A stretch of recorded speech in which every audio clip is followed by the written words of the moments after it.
Today we have Xi Shifu, Master Xi, together with us. And because our masters today are a little busy with the chores. So today we are going to have Xi Shifu first to answer the 3 questions for last week. So if we could kindly go to page 2. Good morning, brothers and sisters. Okay, I'm Xi. Today I answer the question first, and then I got to run for my chores. Okay, so last week we have 3 pending questions from last week. The first question sounds like this: if we have enough loving kindness and compassion, does it mean you can get rid of anger? Well, from my personal point of view, yes and no. Okay, why? Because I think awareness should come first of all. So events and people can trigger the unpleasant feeling in you, but they do not cause them. You cause yourself to be angry. Okay, it's your own reality or experience that you are creating. So you need to. I always practice awareness at all times. So you need to practice awareness at all times. Be aware of all the thoughts that pop up every second. Okay, if it's a negative thought, okay, I don't feel quite good right now. I feel annoyed. Okay, you knew it right away. Okay, I'm getting angry right now. It's like you get a feeling where something is going on. In your head and in your heart. The feelings is there. So you just don't get it explode. Then wash it, okay? Try to wash it. Wash your thoughts. Okay, be careful of the emotion. As if you're watching traffic from a distance. So don't get attached to it. Try not to get too attached. Panic, okay? So try to be an observer. Most people, they react spontaneously, okay, to the situations, and then they burst out. And it's too late to practice compassion or loving kindness. It's too late. They already harmed, vent it out on others. So we need to be careful when dealing with this emotion, because emotion is not actually all bad. Okay, it's we are the one that judge it as bad. Emotions are actually energies. Okay, if you are creative enough, the anger, you can actually change it, transfer it into a positive actions. For example, when I was small, when I was in primary school, people used to call me names that I really don't like it. Okay, I hate it very much. They'll make fun of my names, and of course, I won't get mad, because if I get mad, they are trying to get me mad, right? So I can't get mad at them. So I won't get tricked by their efforts. So I just stay quiet, and then the anger, I'll just transform it to an action, a positive action, to work harder, okay? To work harder, and then prove them that I'm not what they call me, okay?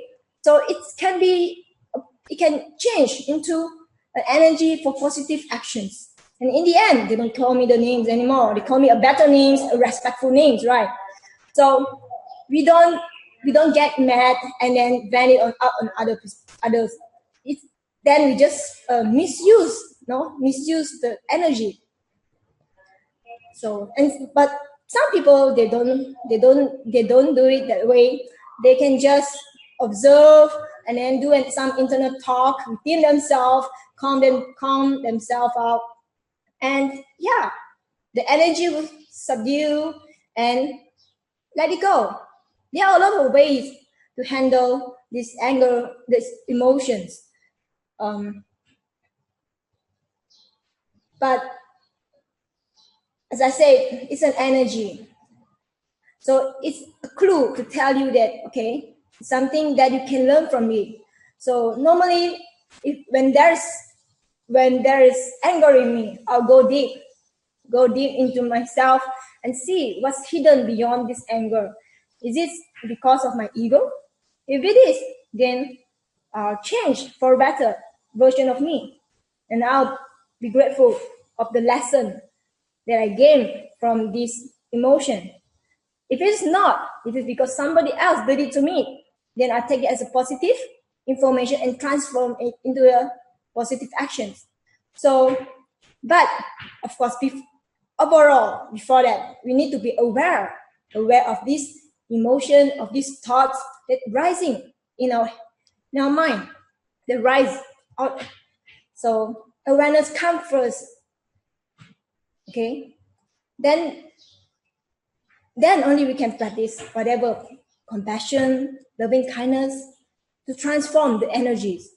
There is a Buddhist teacher. There is a saying by a Buddhist teacher that says, "To love our enemy is impossible, but the moment we understand our enemy, we feel the compassion towards them, and he's no longer our enemy." So we need to understand them, why they are doing this to us, and we need to understand ourselves. Go deep. There's always a lesson behind the emotion. Okay, so this is what I think of the first questions. Second question: is it true that emotion, like temper, can really affect the weather? In what way can you explain this phenomenon scientifically? Okay, scientifically, to non-Sutra members of different religions and sects. So now we have to see it from the scientific point of view. Quantum physics, like last week I did say about quantum physics, quantum mechanics. Okay, that it says that if we go deeper into the fundamental working of atoms. Okay, there's nothing there. Okay, just energy waves. So being of energy. Okay, that vibrate, radiating our own unique signatures, informations. So the table, the car, the rocks, our thoughts, emotions are all energies. So we are all, in fact, living in an ocean of energy. And quantum physics, quantum mechanics, call this the unified field of consciousness, unified field of consciousness. You can check it out, Google it up. There are a lot of information about this latest theory, latest facts that they are presenting now. So we are all energies, and we can influence this field of energy with our thoughts and emotion. Okay, the vibration that we emit to our surrounding. Okay, so we are all frequency generators. Okay, and every thought have a frequency. We generate information, frequency to the universe. Okay, so if you are thinking about something, imagine it all the time. So on a consistent basis, you are actually emitting the information to the universe. And when we have feelings in our heart, we are actually creating a magnetic wave that inside our body that extend to the surroundings beyond our body, into the world around us. There's a book titled E Square by Pam Group, introducing a DIY, do-it-yourself experiment with two simple tools, two wire hangers and some straws. Okay, that can show that actually emotion, thoughts really creates waves of energy. So, and researchers also also found that this kind of thoughts waves do not extend only 1 meter or 2 meter, okay, but it extends beyond, okay, many kilometers from where we physically reside. So there's a lot of research and study, and one of the famous, I think we heard it before, that this Japanese called Emoto's water experiment, the power of thoughts.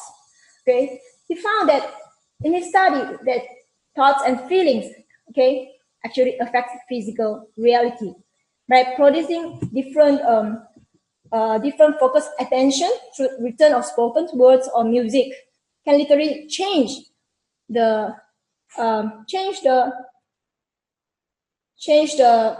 expression of the water, okay, of the same water samples, okay, different words, different kind of word, or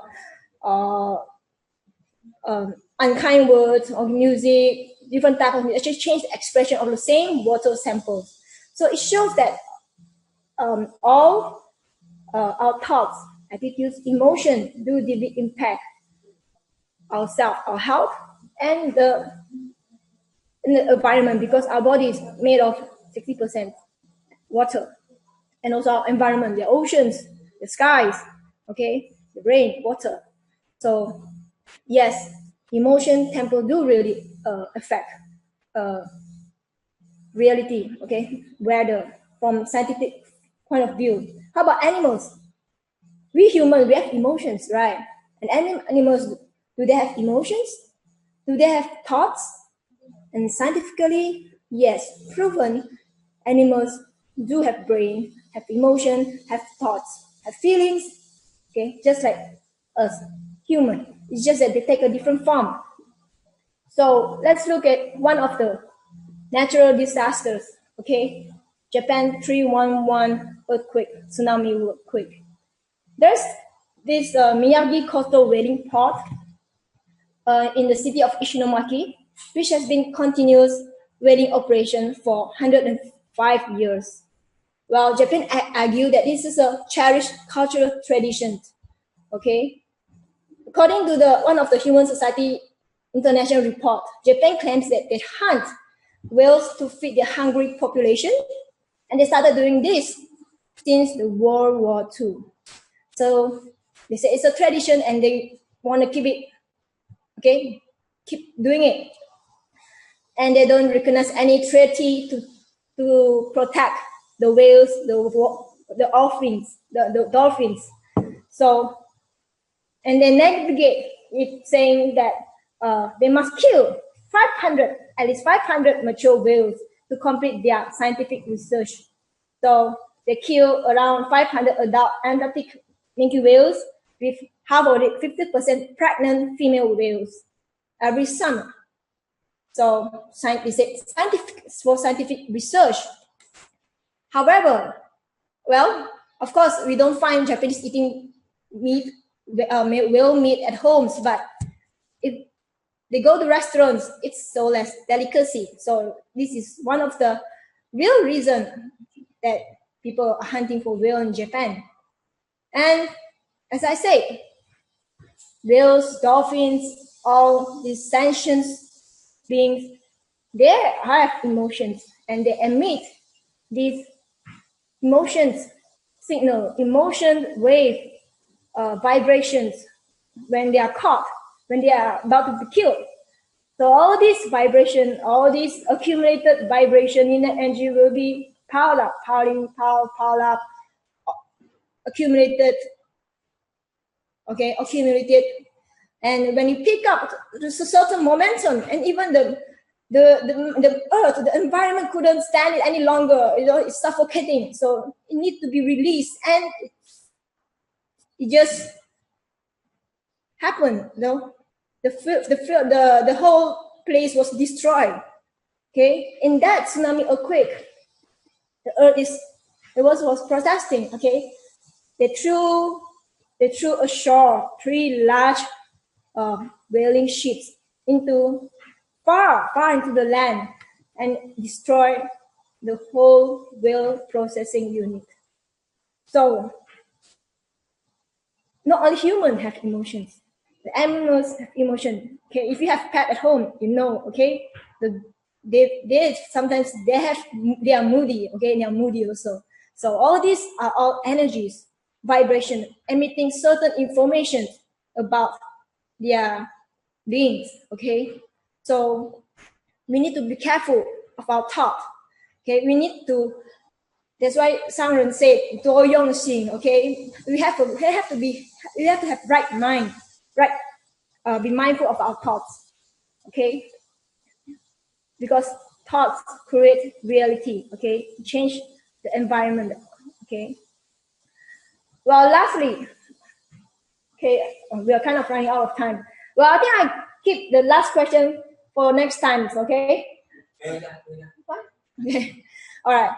Lastly, the last question. The person who cultivates blessing but neglect wisdom cultivation will be born in rich palace elephant and get all the danas in the form of flowers and decorations.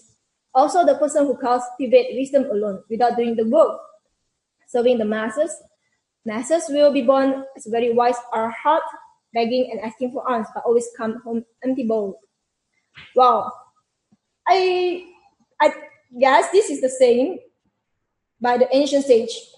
Cultivating blessing and not cultivating wisdom is wisdom. An elephant is decked with necklace. Okay, cultivating wisdom and not cultivating blessing, and arhat holds an empty bowl. This is the saying by the ancient wisdom, ancient sage. I couldn't find this in the ancient texts or sutras by the Buddha, but it is definitely from the ancient wisdom. Why? Because it is a message of not going into extreme in our cultivation. Okay, a more cultivation of worldly blessing does not free us from this samsara, this rebirth, especially when not guided with wisdom. So such positive karma can easily can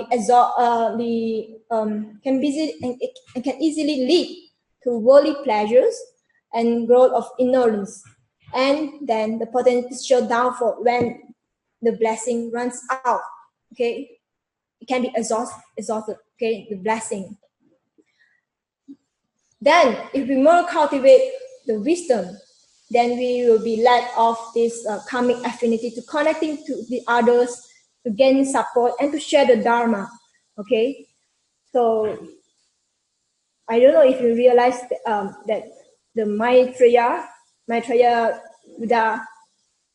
Bodhisattva and Sakyamuni Buddha was once their same students of the same teacher, but because they got the same wisdoms. Okay, they both have wisdom, but it's just that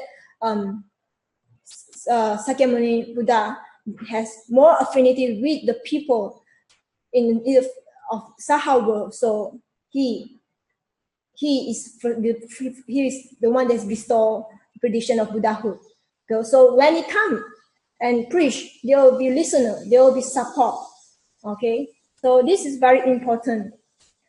So we should cultivate blessing, via compassion, and wisdom together. It's like a bird, a plane with both wings. They only can fly further. Okay, we can't fly with one wings. Okay, this is the message of this saying. Okay, all right, that's all for me today. Thank you, Karan.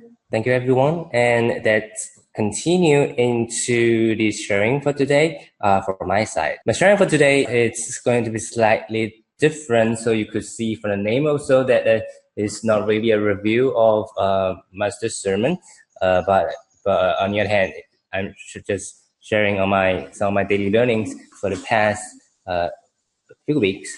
I've got a chance, the opportunity to go to attend an exchange program, a Buddhist exchange program that was held by the sort of the Buddhist Council of Taiwan. And it's an exchange between China students, youngsters, Buddhist practitioners, together with the Taiwanese youth. It's very interesting group. We have about 30 from China and 30 from Taiwan. The youngsters, some of them only in high school, while some of us university. It's about all youths, all together working on this Buddhist path, and together with many of the Venerable Masters from all over Taiwan. Some of them are very well known in Taiwan and got together in this exchange. So I find myself really blessed to be able to participate in such an exchange, and I'd like to share some of my learnings from these 4 days exchange. It was packed with a lot of lessons. In fact, 9 different lessons. In just 4 days, we have listened to 9 teachings from 8 different Venerable Masters, and also another 1 lecturer.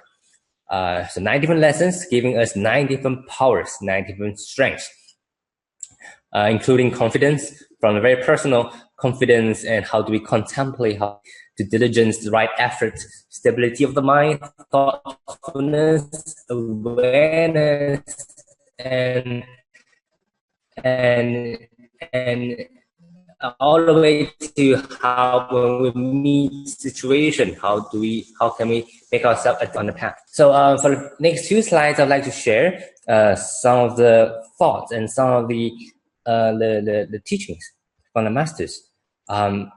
First, on adaptiveness, I think this is really the master put it very well in this way.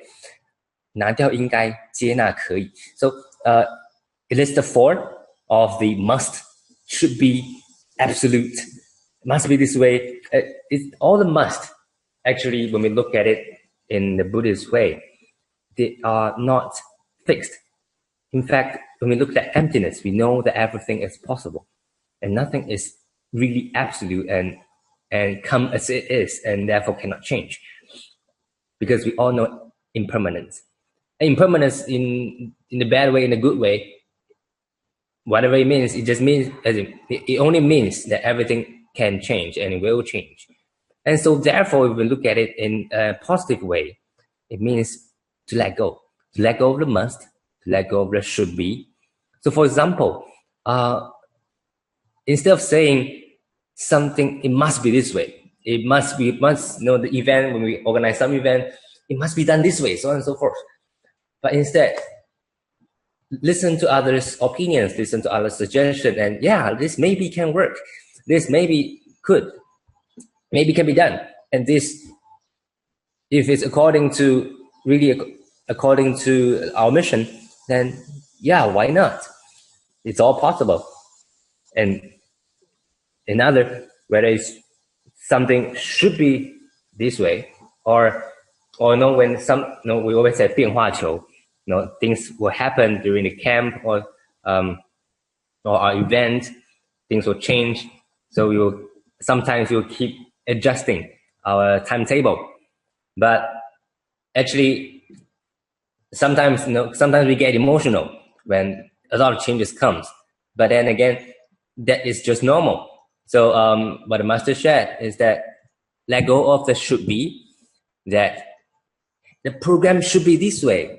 The timetable says like this, Liu Chen goes like this. Why do you keep changing? No, all those.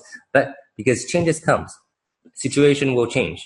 Sometimes it's not as what we have predicted. And so let go of the should be, but adjust to changes accordingly. Will life be better? So that was and then absolute. Instead of thinking of the absolute, think of the truth instead. Really look at what is happening around us and feel the truth itself, and not just agree with the absolute. Another way is, instead of attached in that something must be this way, or that my opinion or my thinking or my idea is the best, it must be like this. Instead of this way,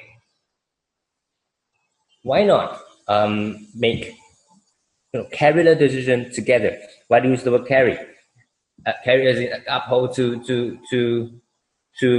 move together, to face the same decision together. Because, well, in Tzu Chi, we work as a team.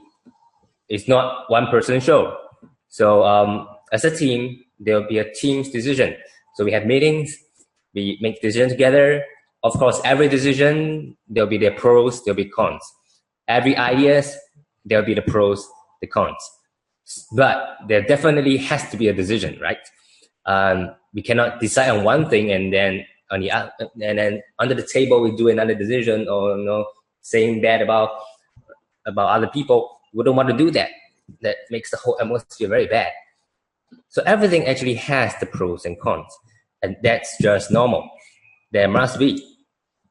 So what do we need to do? We just need to reduce the cons, right? That the pros improve, increase, that the cons reduce. Every decision and the con. So what we need to do is just to carry forward the decision together as one big team. And with the cons, what we can do is beautify it. Beautify the cons as the bad effect as less as possible, and then 圆满, 美化, 圆满. I think rounding off is a pretty good word also in English. To round off the round is round and wholesome. So in that same way, we wish to end the event no matter what in a very round and wholesome way. And that is that needs everyone's efforts together. We can round off every event, no matter how many situations, how many changes, how many difficulties we have faced. We can always round off the event beautifully. And so I think that there's one part on letting go of absolutes, letting go of must, accepting changes and take it as a challenge, right? Beautify, round off things beautifully, right? And then we also have another master, 觉朗师父. He shared something that this was actually shared by Mingyu Fa Shi. She shared this, which I think matches with our own practice very much. In fact, Mingyu Fa Shi has been coming to the abode very frequently, and really she also admires our master a lot, and has been learning and thinking about how to put into practice the same ideology as well. And this is from her sharing, just 6 words, but I think matches a lot. 心清安，身勤奋. Let our mind be clear and at ease, while the body is active and diligent. A few days ago, I've been to our recycling station in Hualien, and I've experienced that mind very strongly. You know, as we sit within the mountains of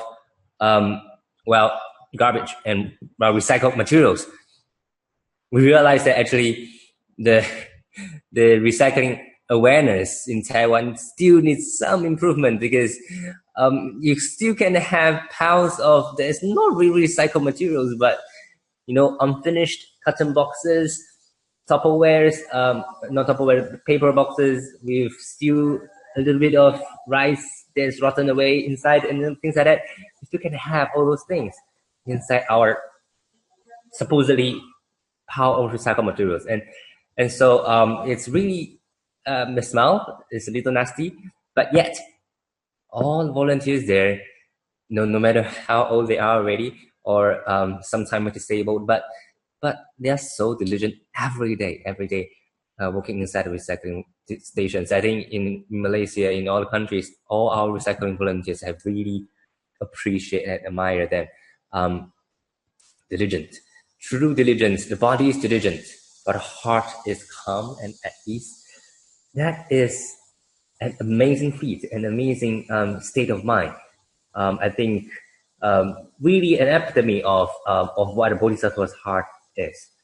And so, 心清安, 身勤奋, in fact, is, I think, one of the core of our Jing Dharma lineage, because Master said, 净思法脉, 勤行道, 此即宗门人间路.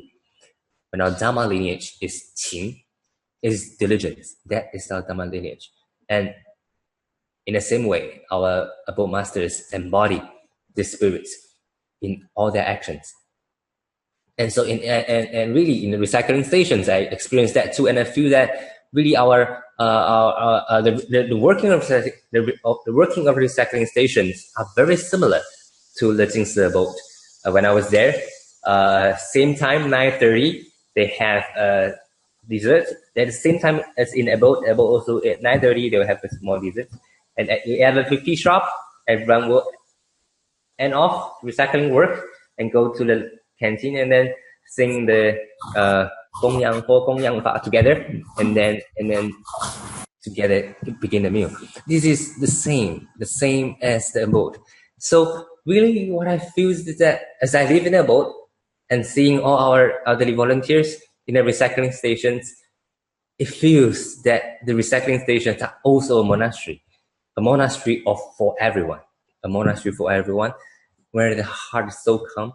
I think this is really the role model of our recycling stations, how it can really change people's mind through actions and diligence. right? And also another sharing by the masters, they also shared 平常心. I couldn't really put it into a simpler English word, so a little longer one, an equally pleasant mind all the time. 平常心. When it says, in fortunate times, take it lightly. In difficult times, take it openly. And in fact, openly and lightly, roughly the same. Always have an open heart, just lightly. Don't need to be too attached to it. Whether it's fortunate times, don't be too happy. Difficult times, don't be too sad. Actually, just keep the same mind going so they can continue for a very, very long time. Because we know that happiness or suffering, they are all just emotions. That is temporary. And you don't have to be affected. You don't actually have to be have to suffer, or you don't have to be happy. We have a choice, right? We have the choice to control our emotions. The situation is actually the situation itself actually has no emotions.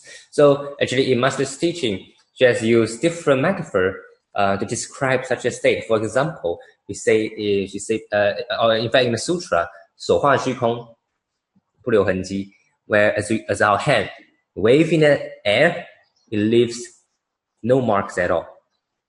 In the same way as a boat riding on floating on the water, as it passes, nothing lingers. The marks is gone. And in the same way too, as an image in the mirror, image comes, image goes, nothing lingers in the mirror. So in the same way is our heart. I still remember very clearly, I think I may have shared this before, but let me share it again, that the time when I actually followed Master before, followed Master Shangren, 行脚 to the different places in Taiwan. And, this, all different kinds of, all different kinds of situation will come before the Masters. For example, in the morning, we could have family members of the deceased firefighters. They come to seek condolence from Master, and it's really, really sad seeing all the mothers having lost their beloved son because they are firefighters doing their work in fires, but they exploded, and then 6 of the firefighters passed away in the fire. And so the family members came to seek condolence.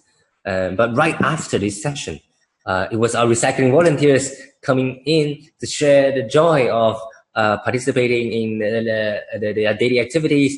And so the switch of mind is very quick. And, I was there, and I'm still stuck in the very sad emotion. The Master was very quick.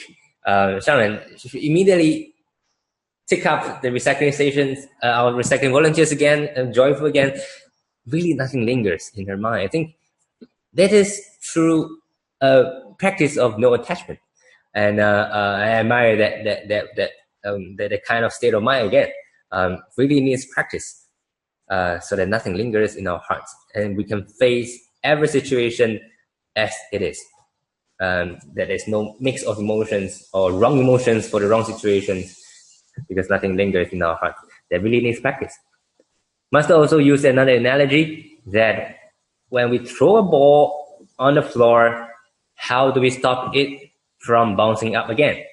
We can put a cushion, right? If we put a cushion down on the floor, then when we throw the ball on the floor, it just boom and stay there. Right? Yeah. So in the same way is our heart. Very soft, very calm, at ease, absorbing, open. And so whatever comes, it just absorbs it, and then nothing, there's no reflex of emotions from it. So in the same way, when I heard of this, and I reflect back, really, many a time when doing these kind of situations, I find myself having emotions lingering, or my heart going up and down. When I'm being praised, the heart just goes, let's go happy, and then I get attached to it. And when later on, when other people have been praised, then I feel very sad. And the heart goes up and down with praises. It's very bad.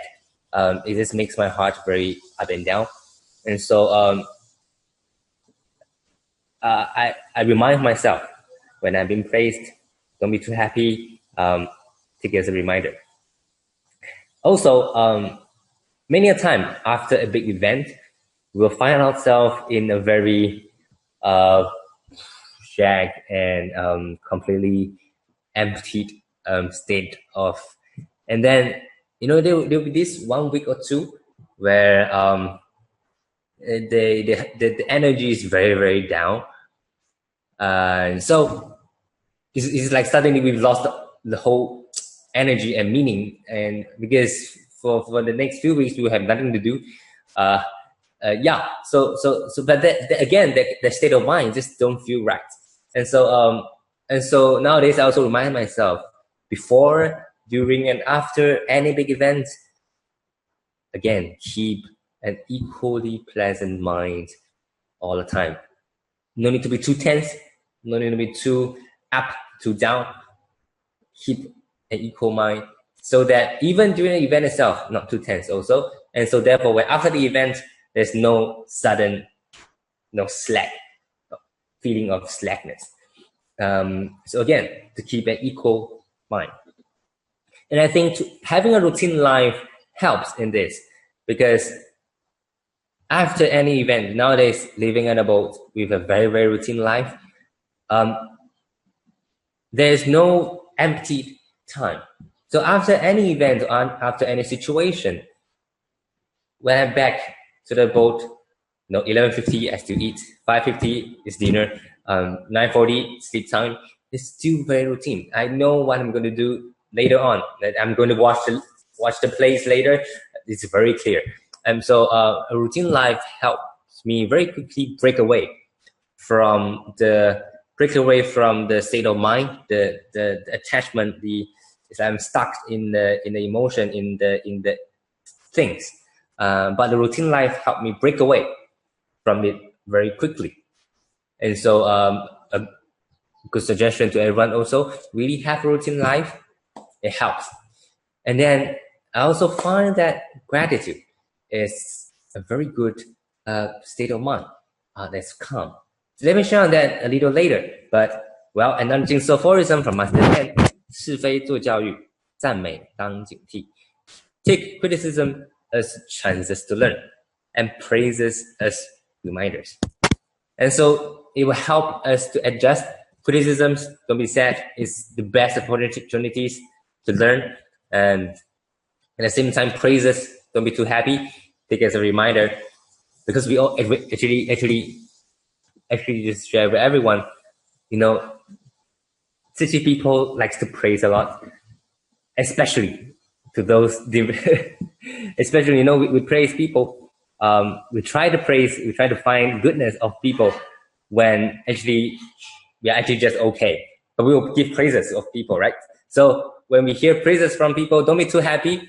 Maybe we are actually not very well, but people are, be very compassionate, giving us praises in order to give us encouragement.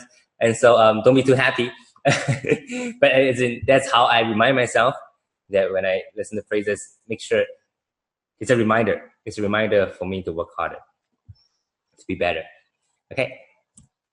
Another sharing from Hong Ying Changlao. Hong Ying Changlao is one of the really, really renowned venerable master in Taiwan. And a few things that he shared that really inspire me. For example, he shared that in this new generation, when we face the new generation, the youngsters, what do we need to do as a Buddhist? He said that we need to simplify to the doable, meaning that simplify the complex Buddhist philosophy, simplify it into something that's very doable, that is easy to understand, and then use simple language, because we all know that our sutra is in the Wen, it's in the very, very difficult Chinese language. And it's reminding us, don't dwell in it. Also, and it's a reminder to me also because I'm taking my master's degree in religion and humanity. So many a time, sometimes I get stuck into that very religious and scholastic way of language. That complex things, or very very attached to the poetic kind of language, but it's very hard to understand. On the other hand, Shangren, on the other hand, has been trying her very best to transform the very difficult language into something very understandable.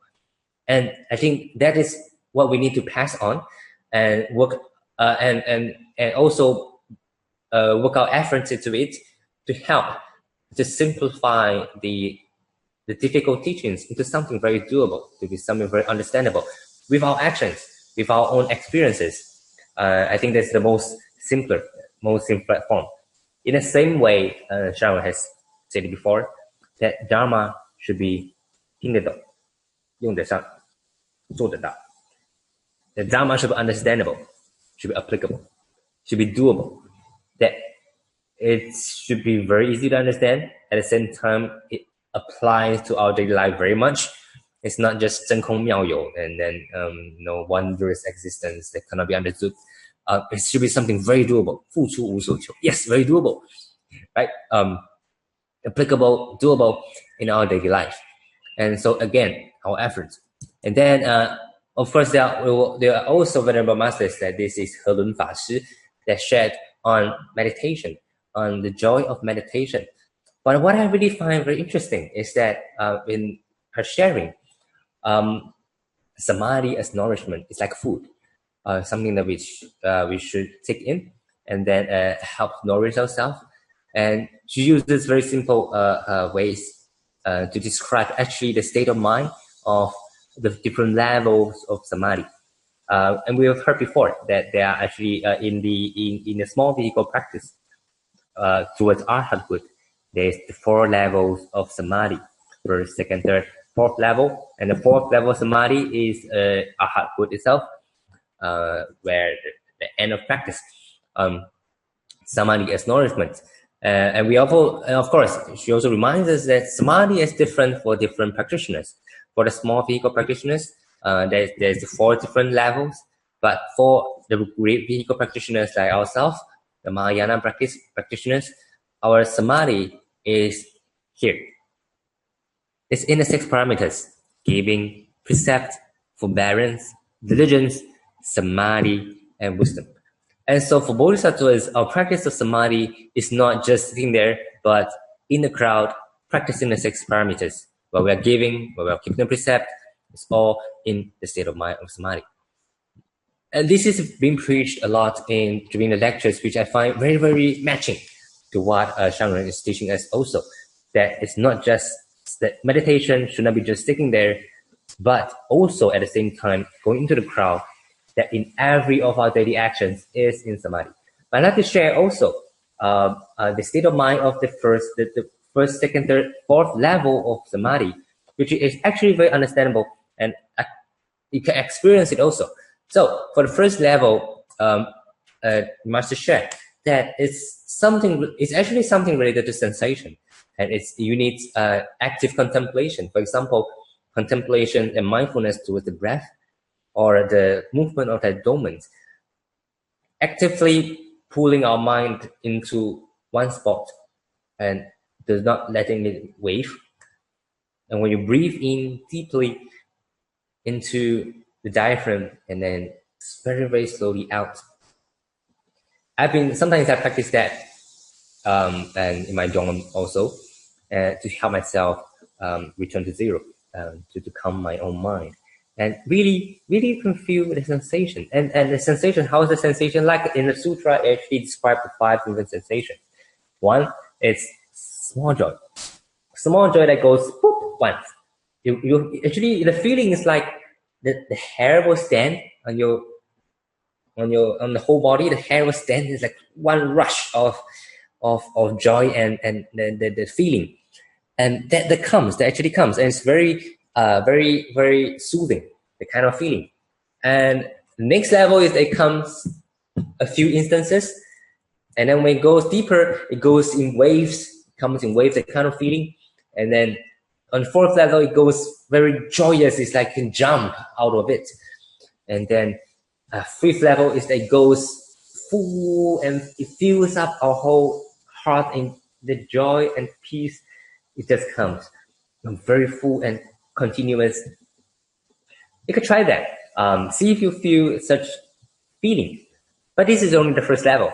Yeah, and in the sutra, I describe it as joy from letting go. As we let go of our attachment, let go of desires, letting go of the bad deeds that we are doing, it keeps our mind very calm, and the joy, the sense of joy, is generated.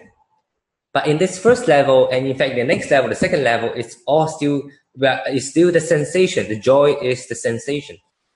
Like in here in the second level, although we don't really need active contemplation anymore, when we are in this second level, I think when we practice enough, actually we don't have to so actively contemplate the breathing and everything. Things just come naturally. And in this so-called the second level is joy from calmness, when you don't need to actively let go, but it's just calmness. And in the calmness, again, the feeling of joy comes. But in this two level, it's still sensation. It's still in the realm of sensations, and sensations comes and go. It's temporary. It's not continuous. It does not stay forever. And so therefore, we should not be attached to such a sensation, because then again, if we are attached to this sensation, then we'll be running behind, trying to seek this sensation. That's not good as well, because the true practice is not be attached, right? And so the third level is when we don't need all these jumps of emotions anymore. It's called wondrous joy from letting go of joy itself. As we let go of joy itself, the wondrous joy comes from within. That is what the master shared. And then at the fourth level is when even that, there was that line over there, even that line over there, we let it go. When there's neither suffering nor joy, a state of mind that's just there, come. Of course, such a state is, again, very difficult, harder to contemplate. But when I think of it, master teaches and gratitude. I think gratitude is very much the state of mind, that because in difficult times, you can be grateful. In joyful times, you can also be grateful. Grateful brings our state of mind back into the equally pleasant situation all the time.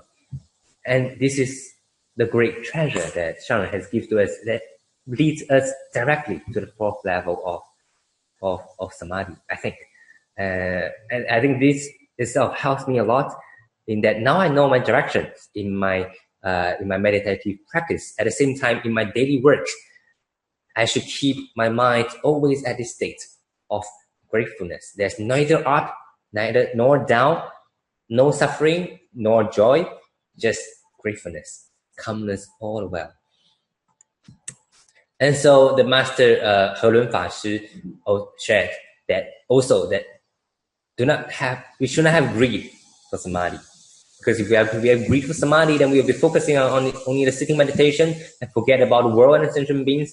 We'll be unwilling to benefit more people, and then we'll be stuck in there. But in order to truly reach samadhi, we should practice the 6 parameters. Lastly, I would like to share one last point that I think really benefits myself. Master shared, life is a suffering. Is it? Well, actually, it's pain. Pain will come. Pain is inevitable. Pain always comes because difficult situations, it definitely comes. It's impermanence. We will definitely face the different pains and situations in our life. But suffering is optional. Pain is inevitable, but suffering is optional. Situation will come, but it doesn't mean you have to suffer. Situation will come if we can 甘愿做欢喜受. If we can receive it with joy, then there's no pain. In fact, I try to experience it myself. Sometimes when I feel my body very itchy, and it's very unbearable at night, I want to sleep, but it's very itchy. I try to contemplate that it's not me itchy, it's someone else, the third person that's itchy. When I look at myself, the itchiness, it's very interesting. The itchiness becomes more like just short bursts of pain. And when it's pain, it's not that unbearable as itchiness. And then the suffering disappears, and I fall asleep. And so it's really interesting. You can actually control our own emotions. We don't have to be sad. Yeah, try. You can try. You can actually turn the whole energy around. Really, I think my learning is that meditation is a method to help us return to default. Just a method to help us. Don't need to be attached to it, but it's useful methods help us return to default and always be grateful. Always be grateful. And in that note, I'm grateful. Thank you everyone for listening to me today. Thank you so much.